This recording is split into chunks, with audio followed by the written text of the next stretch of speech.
ದೇವರು ನಮ್ಮ ಜೀವಿತಕ್ಕೆ ಏನಾಗಿದ್ದಾನೆ? ತಂದೆ ಆಗಿದ್ದಾನೆ, ರಕ್ಷಕನಾಗಿದ್ದಾನೆ, ಜೀವವಾಗಿದ್ದಾನೆ, ಆಮೇಲೆ ಕುರುಬನಾಗಿದ್ದಾನೆ.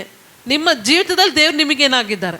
ಸ್ನೇಹಿತನಾಗಿದ್ದಾನೆ, ಆಮೇಲೆ ಒಳ್ಳೆಯವನಾಗಿದ್ದಾನೆ, ಆಮೇಲೆ ಸರ್ವಶಕ್ತನಾಗಿದ್ದಾನೆ, ಆಮೇಲೆ ಸಹಾಯಕನಾಗಿದ್ದಾನೆ, ಭಾಳ ಆಗಿದ್ದಾನೆ. ದೇವರೇ ದೇವರಾಗಿದ್ದಾನೆ ನಮ್ಮ ಜೀವಿತದಲ್ಲಿ. ಹಲ್ಲೆಲೂಯ.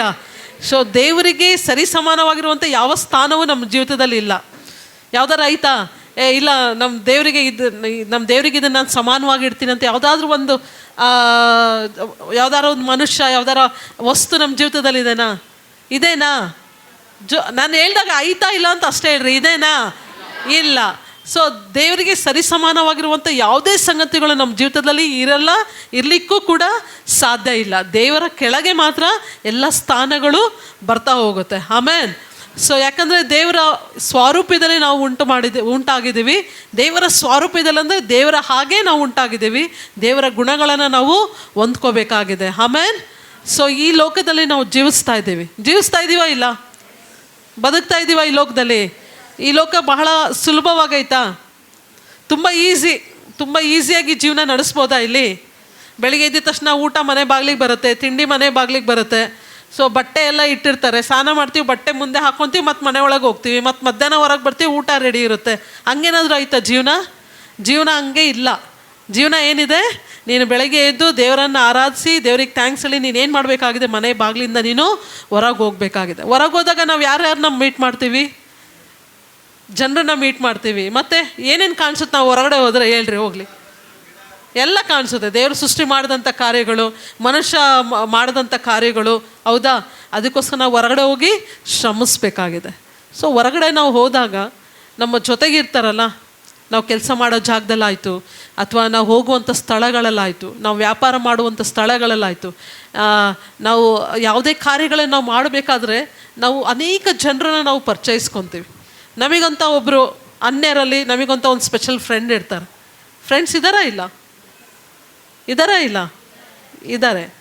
ಸೊ ಇವತ್ತು ನನ್ನ ಟಾಪಿಕ್ ಏನಂದರೆ ಫ್ರೆಂಡ್ಶಿಪ್. ಸೊ ಯೇಸುಸ್ವಾಮಿ ನಮ್ಮ ಒಬ್ಬ ದೊಡ್ಡ ಒಳ್ಳೆಯ ಸ್ನೇಹಿತ. ಆತನಿಗೆ ಬಿಟ್ಟರೆ ನಮ್ಮ ಒಳ್ಳೆಯ ಸ್ನೇಹಿತ ಯಾರೂ ಇರಲಿಕ್ಕೆ ಸಾಧ್ಯ ಇಲ್ಲ. ಆದರೂ ಪ್ರಪಂಚದಲ್ಲಿ ನಾವು ಜೀವಿಸ್ತಾ ಇದ್ದೇವೆ. ನಾವೊಂದು ಫ್ರೆಂಡ್ಶಿಪ್ ಅನ್ನೋದನ್ನು ನಾವು ಮಾಡ್ಕೊತೀವಿ ಈ ಲೋಕದಲ್ಲಿ. ಮಾಡ್ಕೊತೀವ ಇಲ್ಲ? ಸೊ ನಮಗಂತ ಈಗ ನಾನು ನಿಮಗೆ ಕೇಳ್ತಾ ಹೋದರೆ ನೀವು ಹೇಳ್ತೀರಾ, ಎಷ್ಟೋ ಜನ ಹೇಳ್ತೀರಿ. ಈಗ ಚಂದ್ರಣ್ಣ ನಿಮ್ಮ ಫ್ರೆಂಡ್ ಯಾರು ಅಂದರೆ ನೀವು ಹೇಳ್ತೀರಾ. ಹಲ್ಲೆಲೂಯಾ. ಹಾಗೆ ನಮಗೆ ಒಂದು ಒಳ್ಳೆಯ ಸ್ನೇಹಿತರು ಈ ಲೋಕದಲ್ಲಿ ಬೇಕಾಗಿದೆ. ಸ್ನೇಹಿತರು ಅಂದಿದ ತಕ್ಷಣ ನಮ್ಮ ತಲೆಗೆ ಹೋಗುತ್ತೆ, ಹೊರಗಡೆ ಹೋಗ್ತೀವಿ, ನಮಗಂತ ಒಂದು ಲೌಕಿಕವಾದ ಸ್ನೇಹಿತರು ಇರ್ತಾರೆ ರೀ. ನಮಗೆ ಪರಿಚಯ ಆಗಬೇಕು, ನಮಗೆ ಒಳ್ಳೆಯ ಒಬ್ಬ ಸ್ನೇಹಿತರು ಬೇಕು. ಓಕೆ, ನಮ್ಮ ಕಷ್ಟ ನಮ್ಮ ದುಃಖಗಳನ್ನು ಹಂಚಿಕೊಳ್ಳಿಕ್ಕೆ ಒಬ್ಬ ಒಳ್ಳೆಯ ಸ್ನೇಹಿತರು ಬೇಕು. ಆದರೆ ದಯವಿಟ್ಟು ಎಲ್ಲರೂ ಗಮನ ಕೊಟ್ಟು ಕೇಳ್ರಿ, ನಮಗೆ ಪ್ರಾಪಂಚಿಕವಾದ ಸ್ನೇಹಿತರು ಭಾಳ ಜನ ಇದ್ದಾರೆ. ನಾವು ಕೆಲಸ ಮಾಡುವ ಕ್ಷೇತ್ರದಲ್ಲಿ, ನಾವು ಸ್ಕೂಲಿಗೆ ಹೋದಾಗ, ಎಲ್ಲ ವಿಷಯಗಳಲ್ಲಿ ನಾವು ಹೊರಗಡೆ ಎಲ್ಲೆಲ್ಲಿ ತಿರುಗಾಡ್ತೀವೋ, ನಾವು ಬಹಳ ಆತ್ಮೀಕವಾಗಿ ನಾವು ಹೇಳ್ತೀವಲ್ಲ, ನಮಗೆ ಇವರು ತುಂಬ ಕ್ಲೋಸ್, ಅದಕ್ಕೋಸ್ಕರ ನಮ್ಮ ಮನೆಯಲ್ಲಿ ಎಲ್ಲ ವಿಶೇಷಕ್ಕೆ ನಾವು ಕರಿತೀವಿ ಅಂತ. ಆದರೆ ನನ್ನ ಒಂದು ಪಾಯಿಂಟ್ ಆಫ್ ವ್ಯೂ ಏನಂದರೆ, ನಮಗೆ ಪ್ರಾಪಂಚಿಕವಾದ ಸ್ನೇಹಿತರು ಬೇಕು, ಆದರೆ ನೀನು ಆತ್ಮಿಕವಾಗಿ ಒಂದು ಒಳ್ಳೆಯ ಸ್ನೇಹಿತನನ್ನು ನೀನು ಯಾವಾಗಲೂ ಇಟ್ಕೋಬೇಕು. ಯಾಕಂದರೆ ಪ್ರಾಪಂಚಿಕವಾದ ಸ್ನೇಹಿತರ ಹತ್ರ ನೀನು ಕಷ್ಟನೇ ಹೇಳ್ಕೊಬೋದು. ಅವ್ರೇನು ಹೇಳ್ತಾರೆ? ನಿನ್ನ ಕಷ್ಟ ಹೇಳಿದಾಗ ಅವ್ರೇನು ಹೇಳ್ಬೋದು? ಮಾತಾಡ್ರಿ. ಇವತ್ತು ಈಗ ನೀವೀಗೊಬ್ಬರು ಫ್ರೆಂಡ್ ಇದ್ದಾರೆ ಅಂತ ಅಂದ್ಕೊಳ್ರಿ, ಅನ್ಯರವರು ಯೇಸುಸ್ವಾಮಿನ ನಂಬಿಲ್ಲ. ಸೊ ನೀವು ಅವ್ರ ಹತ್ರ ಹೋಗಿ ಕಷ್ಟ ಹೇಳ್ಕೊಂಡ್ರಿ, ನಮ್ಮ ಅತ್ತೆ ಇವತ್ತು ನನಗೆ ಹಿಂಗೆ ಬೈದ್ಬಿಟ್ರು, ನಮ್ಮ ಮಾವ ನನಗೆ ಹಿಂಗೆ ಬೈದರು, ಏನೋ ಒಂದು ಹೋಗಿ ಹೇಳ್ತೀರ. ಅವಾಗ ಅವ್ರು ಏನಂತ ಹೇಳ್ತಾರೆ ನಿಮಗೆ? ಅನ್ಯರು ನೆಗೆಟಿವ್ ಆಗಿ ಹೇಳ್ತಾರೆ. ಅವ್ರು ಹಿಂಗೆ ಅಂದಾಗ ನೀನೇನು ಮಾಡಬೇಕು? ಇನ್ನೂ ಜಾಸ್ತಿ ಅನ್ಬೇಕು ಅವರಿಗೆ. ಆಮೇಲೆ ಏನು ಅನ್ಬೋದು? ಇಲ್ಲ, ನಿಮಗೆ ತುಂಬ ದುಃಖ ಆಗಿರುತ್ತೆ, ಅವಾಗ ಏನು ಹೇಳ್ಬೋದು ಅವರು? ಸಮಾಧಾನ ಮಾಡ್ಕೋ, ಏನೂ ಆಗಲ್ಲ, ಧೈರ್ಯ ತಗೋ. ಸೊ ಒಂದು ಒಳ್ಳೆಯ ಸ್ನೇಹಿತನ ಈ ಥರ ಏನಾದರೂ ಒಂದು ಕೌನ್ಸ್ಲಿಂಗ್ ಕೊಡ್ಬೋದು.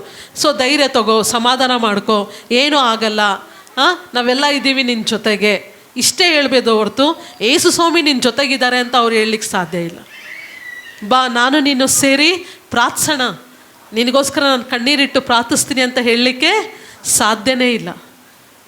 ಸೊ ನಮಗೆ ಯಾವ ಥರ ಸ್ನೇಹಿತರು ಬೇಕಂಗಂದರೆ, ನಿನಗೋಸ್ಕರ ದೇವರ ಆಲಯದಲ್ಲಿ ನಿನಗೋಸ್ಕರ ಕಣ್ಣೀರಿಡುವಂಥ ಸ್ನೇಹಿತರು ಬೇಕು. ಈ ದಿವಸದಲ್ಲಿ ನಿನ್ನನ್ನು ವಾಕ್ಯದಿಂದ ಗದರಿಸುವ ಸ್ನೇಹಿತರು ಬೇಕು. ಹಲ್ಲೆಲೂಯಾ. ನಿನ್ನನ್ನು ನಿನ್ನ ಬಗ್ಗೆ ಚಾಡಿ ಹೇಳದೇ ಇರುವಂಥ ಸ್ನೇಹಿತರು ಬೇಕು ಈ ದಿವಸದಲ್ಲಿ. ನಿನಗೋಸ್ಕರ ನಿನ್ನ ಜೊತೆಯಲ್ಲಿ ನಿಂತು ಬಾ, ನಾನು ನೀನು ಇಬ್ಬರು ದೇವರಿಗೋಸ್ಕರ ಆರಾಧನೆ ಮಾಡೋಣ ಅನ್ನುವಂಥ ಸ್ನೇಹಿತರು ಬೇಕು ಈ ದಿವಸದಲ್ಲಿ. ಕೆಲವೊಂದು ವಿಷಯದಲ್ಲಿ ನಾವು ದೇವ್ರ ಮಕ್ಕಳಾಗೋದ್ರಲ್ಲಿ ನಾವು ಸೋಲ್ತಾ ಇದ್ದೀವಿ ಪ್ರೇಯರ್. ಭಾಳಷ್ಟು ಜನ ನಾವು ಸೋಲ್ತಾ ಇದ್ದೀವಿ. ಆ ಥರ ಸ್ನೇಹಿತರನ್ನ ಮಾಡ್ಕೊಳಕ್ಕೆ ನಾವು ರೆಡಿನೇ ಇರಲ್ಲ. ಯಾಕಂದರೆ ಅವ್ರ ಜೊತೆಗೆ ಆ ಥರ ನಾವು ದೇವರ ಒಡಂಬಡಿಕೆಯಲ್ಲಿ, ನಾವು ದೇವರ ಸನ್ನಿಧಾನದಲ್ಲಿ ದೇವರ ಒಡಂಬಡಿಕೆಯಲ್ಲಿ ನಾವು ನಿಂತ್ಕೊಂಡಿದ್ದೀವಿ ಅಂದಮೇಲೆ ನಾವು ದೇವರನ್ನು ಅವಲಂಬಿಸುವಂಥ, ದೇವರಲ್ಲಿ ಪ್ರಾರ್ಥಿಸುವಂಥ, ನಿನ್ನನ್ನು ದೇವರ ಕಡೆ ನಡೆಸಿಕೊಂಡು ಹೋಗುವಂಥ ಸ್ನೇಹಿತ ನಿನ್ನ ಜೀವಿತದಲ್ಲಿ ಇರಬೇಕು. ಹಾಲೆಲೂಯ. ನಿನ್ನನ್ನು ವಾಕ್ಯದಿಂದ ಗದರಿಸುವಂಥ ಸ್ನೇಹಿತನ ನಿನ್ನ ಜೊತೆಯಲ್ಲಿರಬೇಕು. ಹಾಲೆಲೂಯ. ನಿನ್ನಗೋಸ್ಕರ ಮೊಣಕಾಲ ಹಾಕಿ ಕಣ್ಣೀರಿನಿಂದ ಪ್ರಾರ್ಥಿಸುವಂಥ ಸ್ನೇಹಿತನ ನಿನಗೋಸ್ಕರ ಬೇಕು. ಹಾಲೆಲೂಯ. ಅದು ಅನ್ಯರು ಇರ್ತಾರೆ ರೀ, ಅದಕ್ಕೋಸ್ಕರ ಅನ್ಯರನ್ನ ನೀನು ಸ್ನೇಹಿತರು ಮಾಡ್ಕೋಬಾರ್ದು ಅಂತ ನಾನು ಯಾವತ್ತೂ ಹೇಳೋದಿಲ್ಲ. ನನಗೂ ಈಗ ಒಬ್ಬಳು ಸ್ನೇಹಿತಳಿದ್ದಾಳೆ ಅಂತ ಹೇಳ್ತಾರೆ, ಈ ಚಡ್ಡಿ ದೋಸ್ತ್ ಅಂತ ಹೇಳ್ತಾರಲ್ಲ, ಹಂಗೆ LKG ಫ್ರೆಂಡ್ ಅವಳು ನನಗೆ. ಈಗಲೂ ಕೂಡ ಅವಳ ಜೀವಿತದಲ್ಲೂ ಕೂಡ ಅನೇಕ ತೊಂದರೆಗಳನ್ನು ಅನುಭವಿಸಿ, ಅವಳು ಕೂಡ ಇವಾಗ ಸಿಂಗಲ್ ಪೇರೆಂಟ್, ಗಂಡ ಜೊತೆಯಲ್ಲಿಲ್ಲ. ಬಟ್ ಅವಳು ನನ್ನ ಹತ್ರ ಎಲ್ಲ ಹೇಳ್ತಾಳೆ, ರೂಬಿ ಹಿಂಗಾಯ್ತು, ನನ್ನ ಗಂಡ ಹಿಂಗಂದ್ರು, ನನ್ನ ಗಂಡ ನನ್ನ ಬಿಟ್ಟೋದ್ರು, ನನಗಿಬ್ಬರು ಮಕ್ಕಳಿದ್ದಾರೆ. ಇದೆಲ್ಲ ಅವಳು ನನ್ನ ಹತ್ರ ಕಷ್ಟ ಹೇಳ್ಬೇಕು. ನಾನು ಅವಳಿಗೆ ಒಂದೇ ಹೇಳ್ತೀನಿ, ನಾನು ಪ್ರಾರ್ಥನೆ ಮಾಡ್ತೀನಿ. ಹಲ್ಲೆಲೂಯಾ. ಅದು ನಮ್ಮ ಬಾಯಲ್ಲಿ ಬರುತ್ತೆ. ಅದೇ ನಾವು ಅನ್ಯರ ಹತ್ರ ಹೋಗಿ ನಮ್ಮ ಕಷ್ಟಗಳನ್ನ ಹೇಳಿದಾಗ ಅವ್ರ ಬಾಯಲ್ಲಿ ಅದು ಬರೋಲ್ಲ, ಯಾಕಂದ್ರೆ ಅವ್ರಿಗೆ ಗೊತ್ತೇ ಇರಲ್ಲ. ಸೊ ದೇವರು ಇವತ್ತು ನಾನು ನಿಮ್ಮನ್ನು ಎಚ್ಚರಿಸೋದೇನೆಂದರೆ, ನೀವು ಸ್ನೇಹಿತರನ್ನು ಮಾಡುವಾಗ ಬಹಳ ಎಚ್ಚರದಿಂದ ಮಾಡಿರಿ. ಅವಳು ಅನ್ಯಳೇ ಇರ್ಬೋದು, ನಾನು ಯಾವಾಗಲೂ ಅವಳು ಗೊತ್ತೆ, ನಾನು ನಿನಗೋಸ್ಕರ ಪ್ರಾರ್ಥಿಸ್ತೀನಿ ಜ್ಯೋತಿ, ಹೆದರ್ಕೋಬೇಡ, ಓಕೆ, ನಿನ್ನ ಮಕ್ಕಳು ಭವಿಷ್ಯ ಚೆನ್ನಾಗಾಗುತ್ತೆ. ಅವಳು ಹಂಗೆ ಹೇಳ್ದಾಗೆಲ್ಲ ಅವಳು ಎಷ್ಟು ಚೆನ್ನಾಗಿ ಹೇಳ್ತಾಳೆ. ನೀನು ಹಂಗೆ ಹೇಳ್ತಿಯಲ್ಲ, ನನಗೆ ಅದು ಒಂಥರ ಏನೋ ಧೈರ್ಯ ಕೊಡ್ತದೆ. ಅವಳು ಯೇಸು ಸ್ವಾಮಿನ ನಂಬಿಲ್ಲ, ಆದರೆ ನಾನು ಹೇಳುವಂಥ ಮಾತು ಅವಳು ಹೇಳ್ತಾಳೆ, ನೀನು ಹಂಗೆ ಹೇಳುವಾಗ ನನಗೆ ಧೈರ್ಯ ಕೊಡುತ್ತೆ ರೂಬಿ. ಅದು ಇವತ್ತು ಅವಳ ಮಗಳು ತುಂಬ ಕಷ್ಟ, ಗಂಡ ಬಿಟ್ಟೋದ, ಓಕೆ, ತಂದೆ ಒಂದು ಕಡೆ, ತಾಯಿ ಕಳ್ಕೊಂಡ್ಬಿಟ್ಲು, ಸಣ್ಣ ವಯಸ್ಸಲ್ಲೇ ತಾಯಿ ಕಳ್ಕೊಂಡು ಬಹಳಷ್ಟು ಹಿಂಸೆ ಜೀವನದಲ್ಲಿ. ಅದು ಒಂದೇ ಒಂದು ಆಸೆ ಇತ್ತು ಅವ್ರ ಮಗಳಿಗೆ, ಕಂಪ್ಯೂಟರ್ ಸೈನ್ಸ್ ಮಾಡಬೇಕು, ಇಂಜಿನಿಯರಿಂಗ್ ಅಂತ.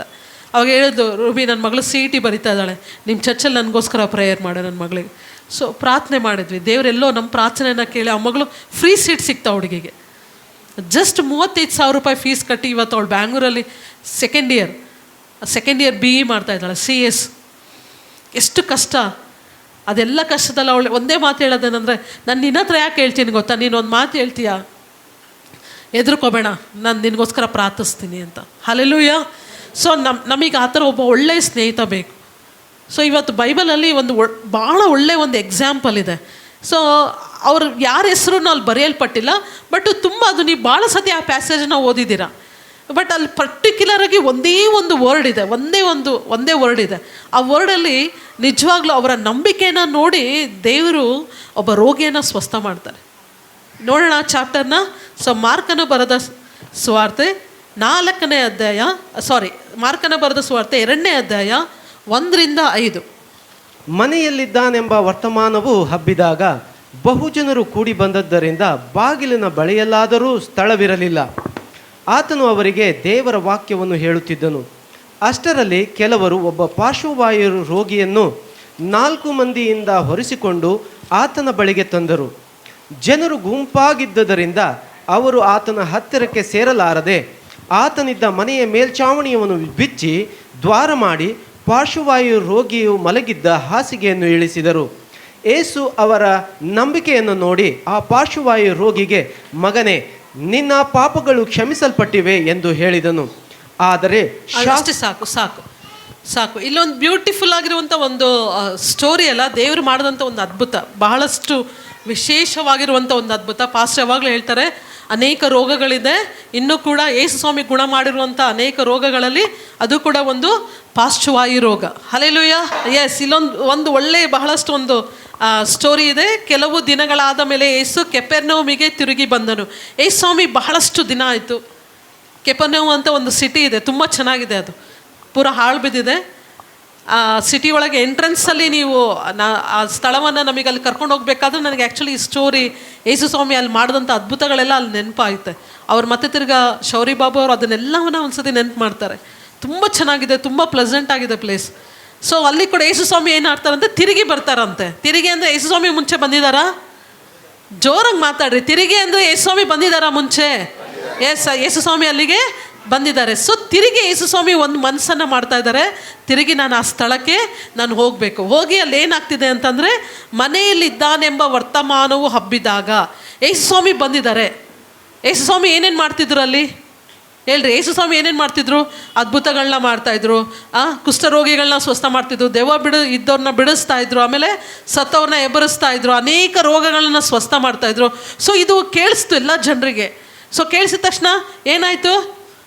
ಏನಾಯ್ತಂತೆ, ಈ ಒಂದು ವರ್ತಮಾನವು ಎಲ್ಲರಿಗೂ ಹಬ್ಬಿದಾಗ ಬಹು ಜನರು ಕೂಡಿ ಬಂದದ್ದರಿಂದ, ಬಹು ಜನರು ಅಂದರೆ ಎಷ್ಟು ಜನ? 5 ಜನ 6 ಜನ 5-6 ಜನ, ಎಷ್ಟು ಜನ? 106 ಜನ, ಬಹಳ ಜನ ಬಂದ್ರಂತೆ. ಅಲ್ಲಿ ಆ ಒಂದು ಒಂದು ಗೇಟು ತುಂಬ ಅಗ್ಲ ಇದೆ, ಫುಲ್ ಕಲ್ಲಿನಿಂದ ಕಟ್ಟಿರುವಂಥದ್ದು, ಈಗೆಲ್ಲ ಸ್ವಲ್ಪ ಹಾಳು ಬಿದ್ದಿದೆ. ತುಂಬ ಚೆನ್ನಾಗಿದೆ. ಅಲ್ಲೇನಿದೆ ಅಂದರೆ ಬಹಳ ಜನ ಅಲ್ಲಿ ಕೂಡಿ ಬಂದ್ರಂತೆ. ಯೇಸುಸ್ವಾಮಿ ಅಲ್ಲಿ ಬಂದಿದ್ದಾರೆ, ಯೇಸು ಏನೋ ಮಾಡಲಿಕ್ಕಿದ್ದಾರೆ. ಯೇಸುಸ್ವಾಮಿ ಅಲ್ಲೇನೋ ಒಂದು ಅದ್ಭುತವನ್ನು ಮಾಡಲಿಕ್ಕಿದ್ದಾರೆ. ಅಲ್ಲಿ ಸ್ವಸ್ಥ ಇಲ್ದವರು, ಮೈಯಲ್ಲಿ ನೆಟ್ಟಿಗಿಲ್ದವರು, ಸಮಾಧಾನ ಇಲ್ದವರು, ದೆವ್ವ ಹಿಡಿದವರು ಎಲ್ಲರೂ ಬಹಳಷ್ಟು ಜನ ಅಲ್ಲಿ ಬಂದ್ರಂತೆ. ವರ್ತಮಾನ ಬಂದದ್ದರಿಂದ ಬಾಗಿಲಿನ ಬಳಿಯಲಾದರೂ ಸ್ಥಳವಿರಲಿಲ್ಲ ಅಂತೆ. ಆ ಒಂದು ಮನೆಯೊಳಗೆ ಬಾಗಿಲಲ್ಲಿ ಕೂಡ ಸ್ಥಳ ಇರಲಿಲ್ಲ ಅಂತೆ. ಯೇಸುಸ್ವಾಮಿ ಇಲ್ಲಿ ಒಳಗಡೆ ಕೂತಿದ್ದಾರೆ, ಅಲ್ಲಿ ಬಾಗಿಲಲ್ಲಿ ಸ್ಥಳ ಇಲ್ಲ. ಅವಾಗಿಂದೆಲ್ಲ ಏನಂದರೆ ಚಾವಣಿಗಳಿರ್ತಾ ಇತ್ತು ರೀ. ಚಾವಣಿಗಳಂದರೆ ಈ ಕಲ್ಲಿಂದ ಮಾಡ್ತಾಯಿದ್ರು. ಆ ಚಾವಣಿಗಳನ್ನು ಆ ಒಂದು ಕಲ್ಲಿನಿಂದ ಹಿಂಗೆ ಕಟ್ಟಿ ಅದನ್ನು ಹಿಂಗೆ ಸರಿಸ್ಬೋದಿತ್ತು ಆ ಚಾವಣಿಗಳನ್ನ ಒಂದೊಂದೇ. ಅಂದರೆ ಮೇಲ್ಗಡೆ ಒಂಥರ ಟೆಂಟ್ ಹಾಕಿ ಅದ್ರ ಮೇಲೆ ಕಲ್ಲಿನ ಚಾವಣಿಗಳನ್ನು ಹಾಕ್ತಾಯಿದ್ರು. ಸೊ ಅದನ್ನು ಸರಿಸ್ಬೋದಿತ್ತು, ಅದನ್ನು ಸರಿಸಿ ಕೆಳಗಡೆ ಇಳಿಬೋದಿತ್ತು. ಸೊ ಆ ಥರ ಒಂದು ಮನೇಲಿ ಯೇಸುಸ್ವಾಮಿ ಕೂತಿದ್ದಾರೆ. ಅಲ್ಲಿ ಆತನು ಅವರಿಗೆ ಏನು ಹೇಳ್ತಾ ಇದ್ದಂತೆ? ದೇವರ ವಾಕ್ಯವನ್ನು ದೇವರು ಉಪದೇಶಿಸ್ತಾ ಇದ್ರು. ದೇವರು ಸುಮ್ಮನೆ ಕೂತ್ಕೊಂಡು ಮಾತಾಡ್ತಿರ್ಲಿಲ್ಲ. ಯೇಸುಸ್ವಾಮಿ ಏನು ಮಾಡ್ತಿದ್ರಂತೆ? ದೇವರು, ನಾನು ಹೇಳಿದ್ದನ್ನು ರಿಪೀಟ್ ಹೇಳ್ರಿ. ಏನು ಮಾಡ್ತಿದ್ರಂತೆ? ದೇವರ ವಾಕ್ಯವನ್ನು ಏನು ಮಾಡ್ತಿದ್ರಂತೆ? ಯೇಸುಸ್ವಾಮಿಯಲ್ಲಿ ಬಂದಂಥ ಎಲ್ಲ ಜನರಿಗೆ ಆತನು ಬೋಧಿಸ್ತಾ ಇದ್ದಂತೆ. ಅಷ್ಟರಲ್ಲಿ ಕೆಲವರು ಒಬ್ಬ ಪಾರ್ಶ್ವವಾಯು ರೋಗಿಯನ್ನು 4 ಮಂದಿಯಿಂದ ಹೊರಿಸಿಕೊಂಡು ಆತನ ಬಳಿಗೆ ತರ್ತಾ ಇದ್ದಾರೆ. ತುಂಬ ಕ್ರೌಡ್ ಇದೆ, ಅಲ್ಲಿ ತನಕ ಕ್ರೌಡ್ ಇದೆ. ಒಂದು ಪಾರ್ಶ್ವವಾಯು ರೋಗಿನ ಹೆಂಗೆ ಎತ್ಕೊಂಡ್ಬರ್ತಾರೆ? ಇಬ್ಬರು ಕರ್ಕೊಂಬರ್ತಾರಾ? ಸಾಧ್ಯ ಇಲ್ಲ, 4 ಜನ ಬೇಕು. ಯಾಕಂದರೆ ಒಂದು ಸತಿ ಪಾರ್ಸಿ ಹೊಡೆದ್ರೆ ಆ ಮನುಷ್ಯನ ಕೈಯಲ್ಲಿ ಎದ್ದಳಿಕ್ಕಾಗಲ್ಲ. ಸೊ ಏನು ಮಾಡ್ತಿದ್ದಾರಂತೆ? 4 ಜನ ನಂಬಿಗಸ್ತತನದಿಂದ ಅವನನ್ನು ಏನು ಮಾಡ್ಕೊಂಡು ಬರ್ತಿದಾರಂತೆ? ಎತ್ಕೊಂಡು ಬರ್ತಾ ಇದ್ದಾರಂತೆ. ಯಾರಾದರೂ ಬೇರೆಯವ್ರು ಕರ್ಕೊಂಬರೋಕ್ಕೆ ಸಾಧ್ಯನಾ? ಆ ಮನುಷ್ಯನಿಗೆ ಗೊತ್ತಿರುವಂಥ ಆ ಜನರೇ ಆತನನ್ನು ಕರ್ಕೊಂಬರ್ತಾ ಇದ್ದಾರೆ. ಅವರು ಒಂದು ಶುಭ ವರ್ತಮಾನವನ್ನು ಕೇಳಿದ್ರು. ಯೇಸುಸ್ವಾಮಿ ಕೆಪೆರ್ನೌಮ್ ಒಂದು ಮನೆಗೆ ಬಂದಿದ್ದಾರೆ. ಸೊ ನನ್ನ ಸ್ನೇಹಿತ ಇವತ್ತು ಏನಾಗಿದ್ದಾನೆ? ಪಾರ್ಶ್ವವಾಯು ರೋಗಿಯಿಂದ ಬಿದ್ದಿದ್ದಾನೆ. ಅವನಿಗೆ ನಾವು ಅಲ್ಲಿ ಕರ್ಕೊಂಡೋದ್ರೆ ಅವನೇನಾಗ್ತಾನೆ? ಹೇಳ್ರಿ, ಏನಾಗ್ತಾನೆ? ಸ್ವಸ್ಥ ಆಗ್ತಾನೆ ಅಂತ ಆ ಒಂದು ದೃಢವಾದ ನಂಬಿಕೆಯಿಂದ ಅವ್ರು ಏನು ಮಾಡ್ತಾ ಇದ್ದಾರೆ? ಅವನನ್ನು ಎತ್ಕೊಂಡ್ಬರ್ತಾ ಇದ್ದಾರಂತೆ. ಅಷ್ಟರಲ್ಲಿ ಆವಾಗೇನಾಯಿತು? 4 ಮಂದಿಯಿಂದ ಒರೆಸಿಕೊಂಡು ಆತನ ಬಳಿಗೆ ತಂದರು. ಜನರು ಗುಂಪಾಗಿದ್ದರಿಂದ ಅವರು ಆತನ ಹತ್ತಿರಕ್ಕೆ ಏನಾಗಲಿಲ್ಲ ಅಂತೆ? ಸೇರಲಾರದೆ ಆತನಿದ್ದ ಮನೆಯ ಮೇಲ್ಛಾವಣಿಯನ್ನು ಬಿಚ್ಚಿ ದ್ವಾರ ಮಾಡಿ ಪಾರ್ಶ್ವವಾಯು ರೋಗಿಯನ್ನು ಮಲಗಿದ್ದ ಹಾಸಿಗೆಯನ್ನು ಏನು ಮಾಡಿದ್ರಂತೆ? ಹಂಗೇ ಇಳಿಸ್ಬಿಟ್ರಂತೆ. ಸೊ ಅಂದ್ಕೊಂಡ್ರು, ಅಲ್ಲಿ ತನಕ ಕರ್ಕೊಂಬಂದರು. ಅಯ್ಯೋ ಏನಾಯಿತು? ಯೇಸುಸ್ವಾಮಿನ ನಾವು ರೀಚ್ ಮಾಡಲಿಕ್ಕೆ ಆಗಲ್ಲ. ಸೊ ಒಂದು ಪ್ಲ್ಯಾನ್ ಮಾಡಿದರು. ಏನು ಮಾಡೋಣ? ನಮ್ಮ ಸ್ನೇಹಿತನಿಗೆ ಇವತ್ತು ಏನಾಗಬೇಕು? ನಿಜವಾಗ್ಲೂ ಅವನಿಗೆ ಸ್ವಸ್ಥತೆ ಆಗಬೇಕು. ನಿಜವಾಗ್ಲೂ ಅವನ ಜೀವಿತದಲ್ಲಿ ಏನಾಗಬೇಕು? ಒಂದು ಮಿರಾಕಲ್ ಆಗಲೇಬೇಕು. ಇವತ್ತು ಅವನ ಸ್ವಸ್ಥತೆ ಹೊಂದಿ ನಮ್ಮ ಜೊತೆಗೆ ಆತನ ನಡೆದು ಎದ್ದು ಬರಲೇಬೇಕು. ಯೇಸುಸ್ವಾಮಿ ಇದನ್ನು ಮಾಡ್ಲಿಕ್ಕೆ ಶಕ್ತನಂತ ಅವ್ರು ನಂಬಿದಾರಾ? ಅವ್ರು 4 ಜನ ನಂಬಿದಾರಾ? ಇಲ್ಲ, ಅವ್ರು ನಂಬಿದ್ರು. ಅವ್ರ ನಂಬಿಕೆ ಏನಾಯಿತು? ಅಲ್ಲಿ ಪ್ರತಿಫಲ ಕೊಡ್ತಾ ಅವ್ರು ಏನು ಮಾಡಿದ್ರು? ಈಗ ನಾವು ಏನಾದರೂ ಮಾಡಿ ಅವನನ್ನು ಯೇಸುಸ್ವಾಮಿ ಬಳಿ ಕರ್ಕೊಂಡು ಹೋಗ್ಬೇಕು. ಒಂದೇ ಮನಸ್ಸು ಮಾಡಿದ್ರು. ಏನು ಮಾಡಿದ್ರಂತೆ? ಮೇಲೆ ಹೋಗಿ ಏನು ಮಾಡಿದ್ರಂತ? ಮೇಲ್ಛಾವಣಿಯಿಂದ ದ್ವಾರವನ್ನು ಮಾಡಿದ್ರಂತೆ. ಹಲ್ಲೆಲೂಯ. ನಿನ್ನ ಸ್ನೇಹಿತನು, ನಿನಗೆ ಸಿಕ್ಕುವಂಥ ಸ್ನೇಹಿತರು ಏನು ಮಾಡಬೇಕು ಗೊತ್ತಾ? ಯೇಸುಸ್ವಾಮಿಯ ಮಾರ್ಗದಲ್ಲಿ ನಿನ್ನನ್ನು ನಡೆಸುವವರಾಗಬೇಕು. ಹಲ್ಲೆಲೂಯ.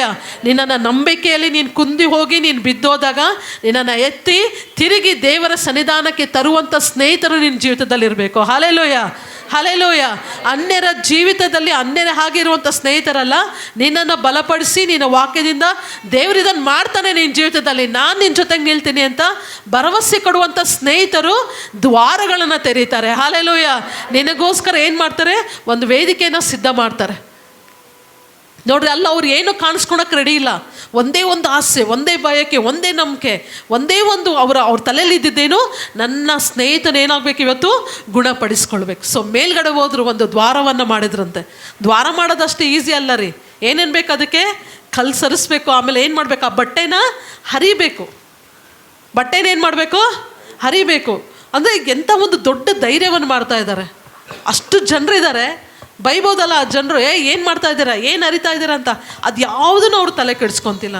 ಒಂದೇ ಒಂದು ನಂಬಿಕೆಯಿಂದ ತನ್ನ ಸ್ನೇಹಿತನನ್ನು ಕರ್ಕೊಂಬರ್ತಾ ಇದ್ದಾರೆ. ಸೊ ನೆಕ್ಸ್ಟ್ ಏನಾಗುತ್ತೆ ನೋಡ್ರಿ, ಮೇಲ್ಛಾವಣಿಯನ್ನು ಬಿಚ್ಚಿ ದ್ವಾರ ಮಾಡಿ ಪಾರ್ಶ್ವವಾಯು ರೋಗಿಯ ಮಲಗಿದ್ದ ಹಾಸಿಗೆನೇ ಇಳಿಸ್ಬಿಟ್ರಂತೆ.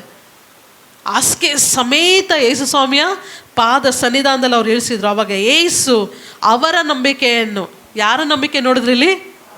ಜೋರಾಗಿ ಹೇಳ್ಬೇಕು, ಯಾರ ನಂಬಿಕೆ? ಅವರಂದ್ರೆ ಯಾರು ಇಲ್ಲಿ? ಆ 4 ಜನರ ಸ್ನೇಹಿತರ ನಂಬಿಕೆನ ದೇವ್ರು ನೋಡ್ತಾರೆ. Hallelujah, hallelujah. ನೋಡ್ರಿ ಎಷ್ಟು ಚೆನ್ನಾಗಿದೆ. ಯೇಸು ಅವರ ನಂಬಿಕೆಯನ್ನು ನೋಡಿ ಆ ಪಾರ್ಶ್ವವಾಯು ರೋಗಿಗೆ, ಯೇಸು ಅವರ ನಂಬಿಕೆಯಿಂದ ಅವನು ಸ್ವಸ್ಥ ಆಗ್ತಾ ಇದ್ದಾನೆ. ಇಲ್ಲಿ ಪಾರ್ಶ್ವವಾಯು ರೋಗಿಯ ನಂಬಿಕೆ ಇಲ್ಲ. ಎಷ್ಟೋ ಸತಿ ದೇವ್ರೇನು ಹೇಳಿದ್ದಾರೆ? ಕುರುಬನಿಗೆ ಕಣ್ಣು ಕೊಡುವಾಗ ಏನು ಹೇಳಿದ್ದಾರೆ? ನಿನ್ನನ್ನು ನಂಬ್ತೀಯಾ, ನಾನು ಮಾಡ್ತೀನಿ ಅಂತ ನಂಬ್ತೀಯಾ ಅಂತ ಕೇಳ್ತಾರೆ. ಪಾರ್ಶ್ವವಾಯು ರೋಗಿ ಹತ್ರ ಕೇಳಿಲ್ಲ ದೇವರು. ಯಾರ ನಂಬಿಕೆಯನ್ನು ನೋಡ್ತಾ ಇದ್ದಾರೆ? ತನ್ನ ಸ್ನೇಹಿತರ ನಂಬಿಕೆಯನ್ನು. What is that faith? ಎಂಥ ನಂಬಿಕೆ! ಅಷ್ಟು ಜನರಿಂದ ಯೇಸು ಸ್ವಾಮಿಗೆ ಗೊತ್ತಿತ್ತು. ಅದಕ್ಕೆ ಯೇಸು ಸ್ವಾಮಿ ತಿರುಗಿ ಕಪೆರ್ನೌಮಿಗೆ ಬಂದಿದ್ದು. ಹಲ್ಲೆಲೂಯಾ. ಅಲ್ಲಿ ದೇವ್ರು ತೋರಿಸ್ಬೇಕಿತ್ತು ಅವ್ರ ನಂಬಿಕೆ ಏನಿದೆ ಅಂತೇಳಿ. So this is the greatest example. ನಮ್ಮ ಜೀವಿತದಲ್ಲಿ ಎಂಥ ಸ್ನೇಹಿತರ ನಾವು ಕಟ್ಕೋಬೇಕು. ನಮ್ಮ ಜೀವಿತ ಕಟ್ಟಬೇಕಾದ್ರೆ, ನಾವು ದೇವರ ಸನ್ನಿಧಾನಕ್ಕೆ ನಾವು ಸೇರಬೇಕಾದ್ರೆ, ನಾವು ಪರಲೋಕ ರಾಜ್ಯಕ್ಕೆ ಮುಟ್ಟಬೇಕಾದ್ರೆ, ದೇವರ ವಾಕ್ಯ, ದೇವರ ಪ್ರಾರ್ಥನೆ, ಸೇವಕರು, ನಿಮ್ಮ ತಂದೆ ತಾಯಿ ಆಶೀರ್ವಾದ, ಅವರ ಪ್ರಾರ್ಥನೆ, ಅದ್ರ ಜೊತೆಗೆ ಒಳ್ಳೆಯ ಸ್ನೇಹಿತರು ನಿಮಗೆ ಬೇಕು. ಹಲ್ಲೆಲೂಯ. ಒಳ್ಳೆ ಅಂದಿದ ತಕ್ಷಣ ತುಂಬ ಒಳ್ಳೆಯ ಸ್ನೇಹಿತರು ಯಾರೂ ಸಿಗಲ್ಲ ರೀ. ಮನುಷ್ಯ ಅಂದಮೇಲೆ ಕೆಲವೊಂದು ಸಣ್ಣ ತಪ್ಪುಗಳಿರ್ತವೆ. ನಿಮಗೆ ಅಷ್ಟೊಂದು ಸಹಾಯ ಮಾಡಿರ್ತಾರೆ. ಒಂದು ಸಣ್ಣದು ಒಂದು ಕಡೆ ಒಂದೇ ಒಂದು ಮಿಸ್ಟೇಕ್ ಆಗಿದ ತಕ್ಷಣ ಅವ್ರನ್ನ ತೆಗೊಳ್ಬೇಡ್ರಿ, ಶ್ರಮಿಸುವಂಥವ್ರು ಆಗಿರ್ರಿ. ಹಲ್ಲೆಲೂಯ. ಸೊ ಇಲ್ಲಿ ಒಂದು ಡಿಸೈಡ್ ಮಾಡ್ತಾರೆ. ಸೊ ದೇವ್ರು ಏನು ಮಾಡ್ತಿದ್ದಾರೆ? ಅವರ ನಂಬಿಕೆಯನ್ನು ನೋಡಿ ಆ ಪಾರ್ಶ್ವವಾಯು ರೋಗಿಗೆ, ಮಗನೇ ಏನಂತೆ, ನಿನ್ನ ಪಾಪಗಳು ಕ್ಷಮಿಸಲ್ಪಟ್ಟಿವೆ ಎಂದು ಹೇಳಿದನು. ಅವರ ನಂಬಿಕೆನೇ ನೀನು ಸ್ವಸ್ಥ ಆಯಿತು ಎದ್ದು ಓಡೋಗು ಅಂತ ದೇವ್ರು ಹೇಳಿಲ್ಲ. ಅವರ ನಂಬಿಕೆನ ನೋಡಿ ಇವನ್ ಪಾಪಗಳು ಕ್ಷಮಿಸಲ್ಪಡ್ತಾ ಇದೆ. ಹಲ್ಲೆಲೂಯ. ಜೋರಾಗಿ ಹೇಳ್ರಿ, ಹಲ್ಲೆಲೂಯ. ನಿಮ್ಮ ನಂಬಿಕೆ ನೋಡಿ ನಿಮ್ಮ ಸ್ನೇಹಿತರ ಪಾಪಗಳು ಕ್ಷಮಿಸಲ್ಪಡಬೇಕು. ಹಲ್ಲೆಲೂಯ. ಅಂಥ ಸ್ನೇಹಿತರನ್ನು ನೀವು ಮಾಡ್ಕೋಬೇಕು. ನಮ್ಮ ಸ್ನೇಹಿತರ ನಂಬಿಕೆ, ನಮ್ಮ ಸ್ನೇಹಿತರ ಪ್ರಾರ್ಥನೆ, ನಮ್ಮ ಸ್ನೇಹಿತರ ಮೊಣಕಾಲು, ಅಥವಾ ನೀನು ಒಳ್ಳೆಯ ಸ್ನೇಹಿತನಾಗಿದ್ದರೆ ನಿನ್ನ ಪ್ರಾರ್ಥನೆ, ನಿನ್ನ ಮೊಣಕಾಲು, ನಿನ್ನ ನಂಬಿಕೆ ನಿನ್ನ ಸ್ನೇಹಿತನ ಜೀವಿತವನ್ನು ಬದಲಾಯಿಸಬೇಕು. ಅವನ ಪಾಪಗಳು ಶ್ರಮಿಸಲ್ಪಡಬೇಕು ಯೇಸು ಸ್ವಾಮಿ ಮುಂದೆ. ಹಲ್ಲೆಲೂಯ. ಅಂಥ ಸ್ನೇಹಿತನನ್ನು ಯಾವಾಗಲೂ ಜೊತೆಯಲ್ಲಿ ಇಟ್ಕೊಳ್ರಿ. ಅಂಥ ಸ್ನೇಹಿತರ ಜೊತೆಗೆ ಯಾವಾಗಲೂ ಒಡಂಬಡಿಕೆಯಲ್ಲಿ ಇಟ್ಕೊಳ್ರಿ. ಅಂಥ ಸ್ನೇಹಿತರ ಜೊತೆಗೆ ಯಾವಾಗಲೂ ಮಾತಾಡ್ತಾ ಇರ್ರಿ. ಅಂಥರ ಸ್ನೇಹಿತರ ಜೊತೆಗೆ ನಿಮ್ಮ ಕಷ್ಟಗಳನ್ನು, ನಿಮ್ಮ ದುಃಖಗಳನ್ನು ನೀವು ಹಂಚ್ಕೊಳ್ರಿ. ನಾನು ಇದೀನಿ, ಧೈರ್ಯವಾಗಿರ್ರಿ, ನಂಬಿಕೆಯಿಂದ ಇರ್ರಿ, ಏನೂ ಆಗಲ್ಲ ಅಂತ ಹೇಳೋವಂಥ ಸ್ನೇಹಿತನಲ್ಲ. ಯೇಸು ಸ್ವಾಮಿ ಇದ್ದಾರೆ, ಹೆದರ್ಕೋಬೇಡ. ಹಲ್ಲೆಲೂಯ. ಯೇಸು ಸ್ವಾಮಿ ಇದ್ದಾರೆ ನಿನ್ನ ಜೊತೆಗೆ, ನೀನು ಭಯಪಡಬೇಡ ಅನ್ನುವಂಥ ಸ್ನೇಹಿತನ ಯಾವಾಗಲೂ ಜೊತೆಲಿ ಇಟ್ಕೊಳ್ರಿ. ಅಂಥ ಸ್ನೇಹಿತರು ಸಿಗೋದು ಈಗಿನ ಕಾಲದಲ್ಲಿ ಭಾಳಷ್ಟು ಕಷ್ಟ. ಯಾಕಂದ್ರೆ ಪ್ರಪಂಚ ಅಷ್ಟೊಂದು ಕೆಟ್ಟೋಗಿದೆ. ಪ್ರಪಂಚ ತುಂಬ ಕೆಟ್ಟೋಗಿದೆ. ಅದರ ಮಧ್ಯದಲ್ಲೂ ಕೂಡ ದೇವರ ವಾಕ್ಯದಿಂದ ನಿಮ್ಮನ್ನು ನಡೆಸುವಂಥ ಒಳ್ಳೆಯ ಸ್ನೇಹಿತನ ನೀವು ಯಾವಾಗಲೂ ಜೊತೆಲಿ ಇಟ್ಕೊಳ್ರಿ. ನೋಡ್ರಿ, ಇಲ್ಲಿ ದೇವರು ಬರೀ ಸ್ವಸ್ಥ ಮಾತ್ರ ಮಾಡಲಿಲ್ಲ, ದೇವರು ಇಲ್ಲ ಅವನ ಪಾಪಗಳನ್ನು ಕೂಡ ಕ್ಷಮಿಸಿದ್ರಂತೆ. ಅಂದರೆ ಆ ಸ್ನೇಹಿತರು ಮುಂಚೆ ಯೇಸು ಸ್ವಾಮಿ ಬಗ್ಗೆ ಕೇಳಿದ್ದಾರೆ, ಅವರೆಲ್ಲೋ ನೋಡಿದ್ದಾರೆ. ಯೇಸು ಸ್ವಾಮಿ ಅವರ ಜೀವಿತದಲ್ಲಿ, ಅನೇಕರ ಜೀವಿತದಲ್ಲಿ ಮಾಡಿದಂಥ ಅದ್ಭುತಗಳನ್ನು ಯೇಸು ಸ್ವಾಮಿನ ಅವ್ರು ನೋಡಿದ್ದಾರೆ. ಅವರು ಸುಮ್ಮನೆ ಕರ್ಕೊಂಬರಲಿಲ್ಲ ರೀ ಅವರು. ನಮಗೆಲ್ಲರಿಗೂ ಯೇಸು ಸ್ವಾಮಿ ಗೊತ್ತಲ್ಲ? ನಮಗೆಲ್ಲರಿಗೂ ಯೇಸು ಸ್ವಾಮಿ ಗೊತ್ತಿದ್ದಾರಾ ಇಲ್ಲ? ಜೋರಾಗಿ ಕೈ ಎತ್ತೇಳ್ರಿ, ಯೇಸು ಸ್ವಾಮಿ ಗೊತ್ತಿದ್ದಾರಾ ಇಲ್ಲ? ಎಸ್. ನೀವು ಯಾವಾಗಲೂ ನಿಮ್ಮ ಸ್ನೇಹಿತರ ಜೊತೆಗೆ ನಿಮ್ಗೆ ಯಾರಾದರೂ ಕಷ್ಟ ಹೇಳಿದ್ರೆ ಯೇಸು ಸ್ವಾಮಿ ಹೆಸರು ಹೇಳಿ ಅವ್ರಿಗೆ ಹೇಳ್ರಿ, ಯೇಸು ಸ್ವಾಮಿ ಇದ್ದಾರೆ, ನಾವು ಪ್ರಾರ್ಥಿಸ್ತೀವಿ ಅಂತ. ಇವತ್ತು ನಾನು ನಿಮಗೊಂದು ಕಿವಿ ಮಾತು ಹೇಳೋದೇನೆಂದರೆ, ಆ ಥರ ಒಳ್ಳೆಯ ಸ್ನೇಹಿತರನ್ನು ನಿಮ್ಮ ಜೊತೆಯಲ್ಲಿ ಇಟ್ಕೊಳ್ಳಿ. ಹಲ್ಲೆಲೂಯ. ಪಾರ್ಶ್ವವಾಯು ರೋಗ ಮಾತ್ರ ಸ್ವಸ್ಥ ಆಗಲಿಲ್ಲ, ಅವನ ಪಾಪಗಳು ಏನಾಯ್ತಂತೆ, ಕ್ಷಮಿಸಲ್ಪಟ್ಟಿದೆ. ಸಿಸ್ಟರ್, ಏನು ಹಿಂಗೆ ಹೇಳ್ತೀರಾ ನೀವು? ಎಷ್ಟೊಂದು ಜನ ಯೇಸು ಸ್ವಾಮಿ ನಂಬಿರೋಂಥ ಮಕ್ಕಳೇ ಮೋಸ ಮಾಡಿಬಿಟ್ರು ನಮಗೆ.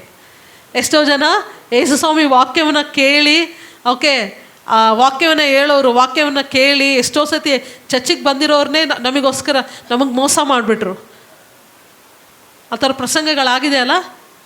ದೇವರ ವಾಕ್ಯವನ್ನು ಕೇಳಿದವರೇ ನಮಗೆ ಮೋಸ ಮಾಡಿದ್ದಾರೆ. ಹೌದಾ?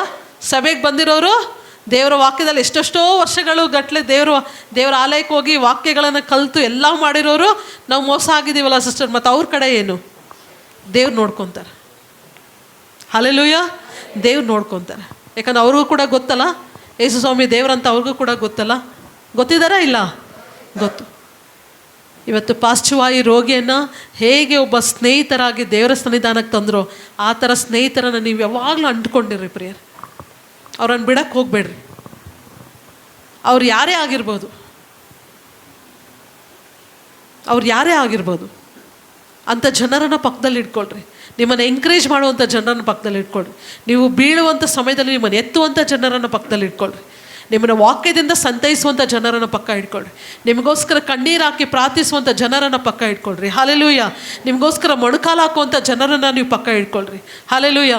ನಿನಗೋಸ್ಕರ ಉಪವಾಸ ಮಾಡಿ ನಾನು ನಿನ್ನ ಜೀವಿತದಲ್ಲಿ ದೇವ್ರು ನಿನ್ನ ಜೀವಿತದಲ್ಲಿ ಬದಲಾಯಿಸ್ತಾರೆ ಅಂತ ಹೇಳುವಂಥ ಸ್ನೇಹಿತರನ್ನು ಪಕ್ಕ ಇಟ್ಕೊಳ್ಳಿ. ಅದಕ್ಕಿಂತ ಹೆಚ್ಚಾಗಿ ನೀವು ಹಂಗೆ ಬದಲಾಗ್ರಿ. ಒಬ್ರನ್ನ ಇಟ್ಕೊಳ್ಳೋದ್ರ ಜೊತೆಗೆ ನೀವು ಕೂಡ ಹಾಗೆ ಬದಲಾಗ್ರಿ. ನಿಮ್ಮ ಸ್ನೇಹಿತರಿಗೆ ನೀವು ಕೂಡ ಹಾಗೆ ಬದಲಾಗ್ರಿ. ನಿಮ್ಮ ಸ್ನೇಹಿತರಿಗೋಸ್ಕರ ಮೊಣಕಾಲು ಹಾಕಿ ಪ್ರಾರ್ಥಿಸ್ರಿ. ಅವ್ರಿಗೋಸ್ಕರ ಕಣ್ಣೀರಿಟ್ಟು ಪ್ರಾರ್ಥಿಸಿ. ಯಾರಾದರೂ ನಿಮಗೆ ಸಭೆಯಲ್ಲಿ ಪ್ರೇಯರ್ ಮಾಡಿರಿ ಅಂತ ಹೇಳಿದರೆ, ಇವತ್ತು ನನಗೋಸ್ಕರ ಪ್ರೇಯರ್ ಮಾಡಿರಿ ಅಂತಂದು ಅವ್ರಿಗೋಸ್ಕರ ಕಣ್ಣೀರಿಟ್ಟು ಪ್ರಾರ್ಥಿಸ್ರಿ. ಅವ್ರಿಗೋಸ್ಕರ ಮೊಣಕಾಲು ಹಾಕಿ ಪ್ರಾರ್ಥಿಸ್ರಿ.